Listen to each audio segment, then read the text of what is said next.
এয়া আজি আমি ডনেশ্যনৰ কাৰণে গৈছোঁ। অলপ কৈ দিয়া কিবা এটা। আমি গৈছোঁ, আহক আপোনালোকেও সহযোগিতা কৰক। দীপক কিবা এটা কৈ দিয়ে।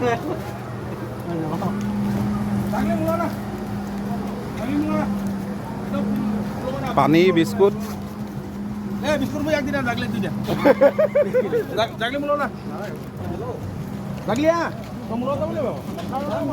মোলো না পানী আমাৰ স্কুটটো আমাৰ কেইখন মানে পানী বিস্কুট মম মহৰ ধূপ আমি সেইফালে যাওঁ লৈ আমি গৈ আছোঁ। ৰাম ৰাম দেই, 1 কিলোমিটাৰকৈ ওপৰত পানী।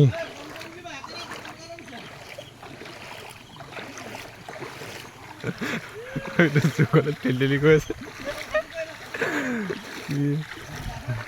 নাম বাপলৈকে লুকাই গৈছে বে।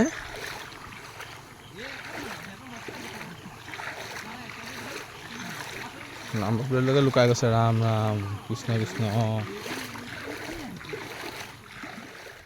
হেল্ল' গাইজ, আজি আমাৰ যোনখিনি ক্ৰিকেট খেলা সতীৰ্থ আছিলে, সকলো সতীৰ্থসকলৰ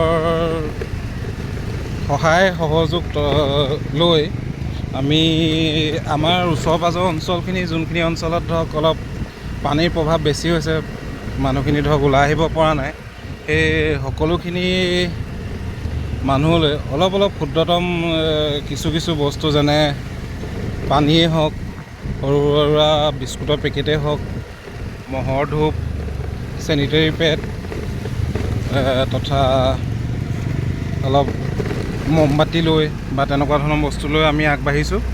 এই অলপ আগত পানী পাই আহিছিলোঁ, এতিয়া যাত্ৰা কৰা হ'ল বা অলপ সময়, আধা ঘণ্টা 1 ঘণ্টা। কেনেকৈনো ক'ব কি বিপৰ্যয়। আগতে এইবোৰ ধৰক যি অঞ্চলত এইবোৰ এনেকুৱা পানী হৈয়ে উঠা নাই। এনেকুৱা পানী ধৰক ৰাইজে দেখিও পোৱা নাই।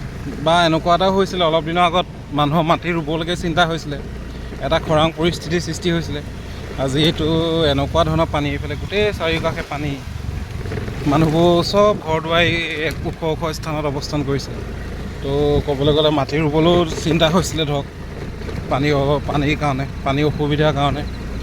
তো আমি এনেকুৱা ধৰণৰ পানী হ'ব বুলি বা জন্মৰ পৰা আজিলৈকে দেখাও নাই ইমান ডাঙৰ পানী। তো দেখিবলৈ পাইছোঁ মানুহখিনি মানে অভাৱ অভিযোগ, আমি 2 এঠাইত সোমাইছোঁ। মানুহখিনি যোনখিনি হাহাকাৰ পৰিস্থিতি, সেইখিনি আপোনালোকে দেখিলেহে গম পাব চাগে। তো আমি এনেকৈ আগবাঢ়ি গৈ আছোঁ। এই পিছত কি হয় দেখাই আছোঁ বাৰু। গোটেইখন আপোনাৰ এইফালে চব পানী, গোটেই ৰাস্তা আপোনাৰ দিনত চাগে দেখা পালে হ'লে এইফালেও পানী, তেনেকৈ চবফালে পানী, ৰাস্তা সোঁৱে বাওঁৱে পানী। ত'ত মানুহখিনি ওখ জেগাত অৱস্থান কৰি আছে।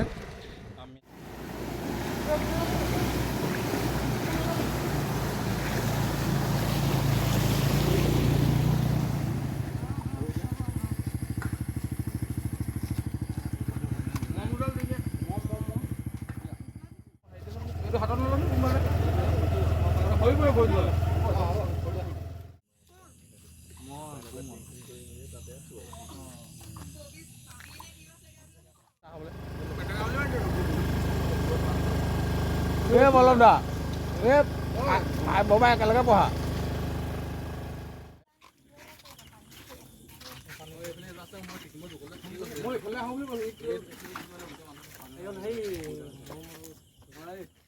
ৰিলিফ দিবলৈ আহি আমাৰ ধনৰ স্কুটি ষ্টাৰ্ট নোহোৱা হ'ল, পানীত সোমাই গ'ল।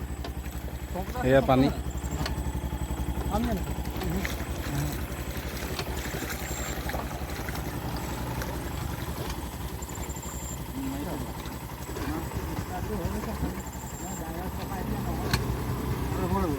আজি ৰিলিফ লৈ গৈ আছোঁ, ষ্টাৰ্ট হৈছে আৰু যাব পাৰিম।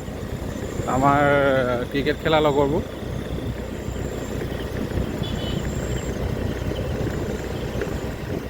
পিছতো আহি আছে। ৰাম ৰাম, বহুত পানী, বহুত পানী, বহুত পানী।